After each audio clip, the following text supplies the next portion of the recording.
அப்புறம் ஒரு நாள் கழித்து நான் சென்னைக்கு சினிமாவுக்கு வரலாம் அப்படின்னு சொல்லி வரும்போது சென்னைக்கு வந்ததுக்கப்புறம் தான் தெரியுது அங்கே கோமணம் கட்டி துண்டு மேலே போட்டிருக்காங்க வெள்ளாங்கோயில்காரன்னா நான் பேண்ட் ஷர்ட்டு போட்ட வெள்ளாங்கோயில்காரன். அவ்வளோதான வழிய பெரிய விவரம் நமக்கே இல்லை அப்படின்னு சொல்லி தெரிஞ்சது. என்னென்னா வந்து இறங்கணுன்னே கோடம்பாக்கம் எங்கேன்னு தெரியாது. ஏதோ வீட்டில் காசு தூக்கிட்டு ஒடியான்ட்டோம். வந்து கோடம்பாக்கத்துக்கு போகணுன்னு சொல்லி ஒரு டாக்ஸி பிடிச்சிட்டு ஸ்டைலாக கோடம்பாக்கம் அப்படின்னு அப்புறம் வர வர பார்த்துக்கிட்டே வந்தேன். கோடம்பாக்கம் பிரிட்ஜு அப்படிங்கிறது வரும்போது உத்தேசமாக தெரிஞ்சுக்கிட்டேன் டிரைவர்கிட்ட பேச்சு கொடுத்து. அப்புறம் பிரிட்ஜு தாண்டும் போது பார்த்தேன் உடனே லெஃப்டில் ஒரு ஹோட்டலு லெஃப்ட் ரோட்டில் வந்து மேலே போர்டு தெரிஞ்சது. சரின்னு அந்த லாட்ஜுக்கு விடுங்க அப்படின்ட்டேன். அப்புறம் அந்த லாட்ஜுக்கு விட்டாங்க. லாட்ஜில் போய் உட்காந்துக்கிட்டு காலையில் டிஃபன் சாப்பிட்டு அதுக்கப்புறமா என்ன பண்ணலான்னு அப்படி யோசனை பண்ணேன். ரூம் போடும்போது என்னென்னா எப்படியும் 10 நாளைக்கு கூட வரப்போகிறதில்ல நம்மக்கிட்ட கையில் இருக்கிற காசு. அதுக்கப்புறம் எப்படி கஷ்டப்பட போகிறோம் சாப்பாட்டுக்கு? அது முதல் நாள்லேருந்தே கஷ்டப்படணுமா? அதை சுருக்கி சுருக்கி செய்யணுமா? ஒரு நாள் சந்தோஷமாக இருந்துட்டு அதுக்கப்புறமா அதை பற்றி யோசிப்போமே அப்படின்னு சொல்லிட்டு அங்கே இறங்கிட்டு சாப்பாடெல்லாம் சாப்பிட்டு ஒரு சினிமா கினிமா போயிட்டு வருவோம் அப்படின்னு சொல்லி லாட்ஜில் நம்மளை மரியாதையாக நினைக்கிறோமே அப்படிங்கிறதுக்காக டாக்ஸி ஒன்று கிடைக்குமா அப்படின்னா வர சொல்கிறேன் சார் அப்படின்னா. அப்புறம் டாக்ஸி வந்தது. வந்து துணி மாற்றிட்டு போய் சினிமா பார்க்குறேன். ஏன்னா இன்றைய சினிமா பார்த்தேன். அது ஒரு படம் பார்க்கலான்னு சொல்லிட்டு வந்து டாக்ஸியில் ஏறினேன். ஏறணுன்னு டாக்ஸிக்காரங்கிட்ட வந்து எங்கே போனேன் சார்னா லிபர்ட்டி தேட்டர் அப்படின்னு. அவன் சார் லிபர்ட்டி தேட்டருப்பா இந்த படம் ஓடிட்டுருக்கு அதுக்காக தான் அங்கே தான் போகணும். இல்லை அந்த படம் ஓடுது சரி லிபர்ட்டி தேட்டர்லேயே அந்த படம் பார்க்கணுமா என்ன? காலையில் பார்த்தியா லிபர்ட்டி தேட்டர்னு போட்டுக்குது அதுதான் அப்படின்னா. அப்புறம் சொன்னேன் சார் எதிர்த்தாப்பில் தான் லிபர்ட்டி தேட்டரு. ஆஹா நம்ம எவ்வளோ முட்டாள்தனம். நம்மளை பற்றி நம்ம காமிச்சக்கூடாதுன்னு நினச்சிக்கிட்டு ஸ்டைலாக அதை வந்து பிடிச்சிட்டுவா அப்படின்னு சொல்லு. அதுக்கப்புறமா தான் தெரிஞ்சது நம்மளே இன்னும் மெட்ராஸில் கற்றுக்க வேண்டியது நிறையா விஷயங்கள் இருக்குது. சும்மா குத்து மதிப்பாக வந்து எதையாவது ஒன்று பண்ணிடலான்னு சொல்கிறதுங்கிறது ரொம்ப ஒரு செய்யலாம் சமாச்சாரம் அப்படின்னு. அதுக்கப்புறமா சென்னையில் வந்தப்போ வந்து லிஃப்ட்டுக்கு வந்தால் லிஃப்ட் யாரை தெரியல எனக்கு. ஏன்னா லிஃப்ட்டில் வந்து நின்றுருப்பேன். ஒரு 3 பேர் இருப்பாங்க. யாரும் இல்லைன்னா நான் பேசாமல் நின்றுக்குவேன். யாராவது 2-3 பேர் வந்தாங்கன்னா டக்குன்னு அவங்க கூட போய் அப்படி உள்ளே போய் நின்றுக்குவேன். அவன் அமுக்கும்போது பார்க்கலாமா அதுக்குள்ளே அவங்க இப்படி டப்பு இப்படிம்பாங்க. நான் 7வது ஃப்ளோர் போனேன். 4வது ஃப்ளோரில் எல்லோரும் இறங்கிடுவாங்க. எல்லோரும் இறங்கி என்ன பண்ண நானும் வெளியே வந்துடுவேன். அந்த 3 ஃப்ளோர் நடந்தே போய்க்கலான்னு போயிடுவேன். அப்புறம் இது வந்து ஒரு 2 நாள் சார் நமக்கே வெக்கமாக இருக்குது அப்படின்னு சொல்லிட்டு ரொம்ப யோசனை பண்ணி அதை கண்டுபிடிக்கிற அளவுக்கு நம்ம சூழ்நிலையாச்சு. ஸோ அப்படி மெட்ராஸ் சுற்றி இருக்கும்போது அப்போ சினிமா அப்படிங்கிறது யாரை போய் பார்க்குறது, எந்த ப்ரொடியூசரை போய் பார்க்குறது, டைரக்டர் எங்கே இருப்பாங்க, எப்படி சான்ஸ் தேடுறது, இதெல்லாம் ஒன்றுமே தெரியாமல் கண்ணை கட்டி காட்டு விட்ட மாதிரி யாரையும் தெரியாமல் சென்னைக்கு சென்ட்ரல் டிக்கெட் எடுத்து வந்துட்டு அடமோதிட்டு இருந்தேன். ஆனால் இன்றைக்கி வந்து பார்த்திங்கன்னா சினிமா அப்படிங்கிறது வந்து எல்லாத்துக்கும் இந்த டிவி மீடியா அது இதெல்லாம் வந்ததுக்கப்புறம் சினிமாங்கிறது எல்லாத்துக்கும் தெரிய ஆரம்பிச்சது. இப்போ இந்த புது இணையதளம் மூலமாக வந்து சினிமாங்கிறது வந்து யாரும் சென்னைக்கு வந்து தான் தெரிஞ்சுக்கணுங்கிறது இல்லை. அவன் வீட்டிலேருந்தே வெள்ளாங்கோயிலேருந்தே அவன் வந்து சினிமாவை பற்றி தெரிஞ்சுக்கலாம்.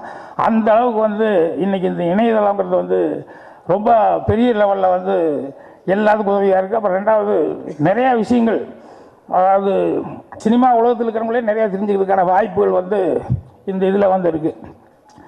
உதாரணமாக சொல்ல போனோம்னா இப்போ நான் சாதாரணமாக விசாரிக்கும் போது சொன்னாங்க என்னென்னா சினிமாவுடைய ஹிஸ்ட்ரியே இந்த இணையதளத்தில் வந்து இருக்குது.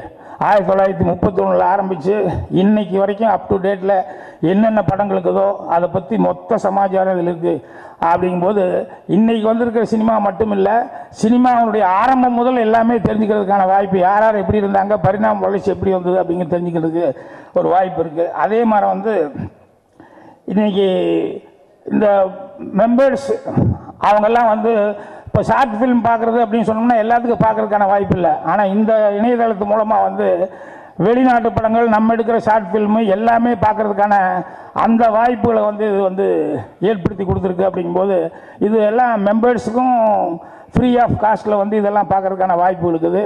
மெம்பர் இல்லாதவங்களுக்கும் வந்து இதில் வந்து நிறைய விஷயங்கள் வந்து அவங்க மெம்பர் இல்லாமல் கூட பார்த்துக்கலாம். என்னென்னா இப்போது நம்ம இந்த ஃபங்க்ஷனுக்கு எல்லோரும் வர்றோம், ஆனால் நிறைய பேர்த்துக்கு வந்து வர முடியாது. இந்த மாதிரி ஒரு ஃபங்க்ஷன் சினிமா ஃபங்க்ஷன் நடக்குது அப்படின்னு சொன்னோம்னா அதில் இசை வெளியீட்டு விழா இருக்குது, இசை வெளியீட்டு விழா மாதிரியே மற்ற பூஜை ஃபங்க்ஷன் இருக்குது, இந்த மாதிரி நிறைய ஃபங்க்ஷன் இருக்குது. இது எல்லாருக்கும் வந்து அங்கே நின்று நேரில் பார்க்கணும் அப்படின்ட்டு இருக்கோம்.